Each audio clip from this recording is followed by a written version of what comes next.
पूरे देश के साथ साथ यूपी में कोरोना महामारी का कहर जारी है। देखते ही देखते यूपी में भी कोरोना मरीजों की संख्या दिन दोगुनी और रात चौगुनी बढ़ रही है।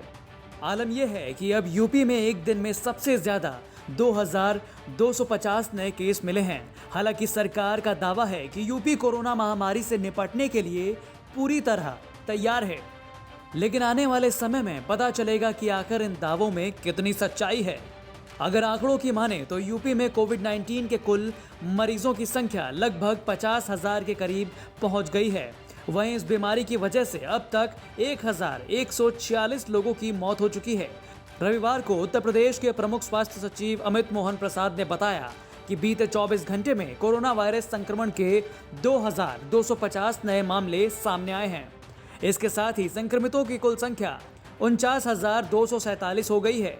कुल मामलों में से 29,845 मरीज इलाज के बाद पूरी तरह स्वस्थ हो चुके हैं और उन्हें अस्पताल से डिस्चार्ज कर दिया जा चुका है।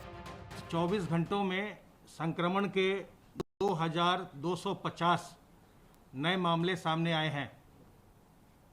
इस समय प्रदेश में एक्टिव इन्फेक्शन की केसेस की कुल संख्या 18,256 है और जो लोग पूर्णतः उपचारित होकर डिस्चार्ज किए जा चुके हैं उनकी संख्या अब बढ़कर 29,845 हो गई है।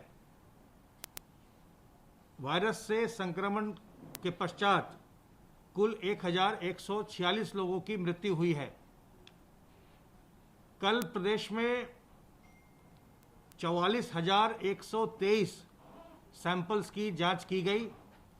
आपको जानकारी है कि सैंपल्स की जांच आरटीपीसीआर मशीन, ट्रूनेट मशीन और antigen kit, rapid antigen test के माध्यम से प्रदेश में लगातार की जा रही है।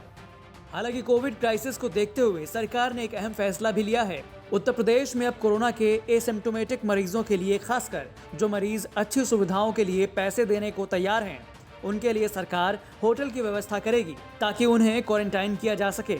सरकार का कहना है कि बहुत लोग सरकारी अस्पतालों में नहीं जाने के डर से अपने संक्रमण को छिपा रहे हैं, इसीलिए अब निश्चित दर पर होटलों में L1 स्तर के मरीज, यानी जिनमें कोई कोरोना के लक्षण नहीं हैं, उन्हें रखा जाएगा। होटल का किराया सरकार ने तय किया है। सरकार ने ये कहा है कि एक परिवार में 2 लोगों के लिए एक दिन के एक कमरे का किराया 2,000 होगा, जबकि सिंगल ऑक्यूपेंसी पर यह किराया 1,500 रुपये होगा। साफ सफाई और स्वच्छता की जिम्मेदारी होटल की होगी और वो इसके लिए 500 रुपये चार्ज कर सकेंगे। सरकार के आदेश के मुताबिक किसी भी सूरत में होटल का किराया 2,000 से ऊपर नहीं होगा, लेकिन खाने पीने का खर्चा उसमें रह रहे मरीजों को खुद देना होगा। डॉक्टर और पैरामेडिकल स्टाफ की तैनाती अस्पताल इन होटलों में करेगी। सभी जिलाधिकारियों को ऐसे होटलों को चिन्हित कर तुरंत L1 स्तर के मरीजों के लिए उपलब्ध कराने के आदेश दे दिए गए हैं। ब्यूरो रिपोर्ट, यूपी तक।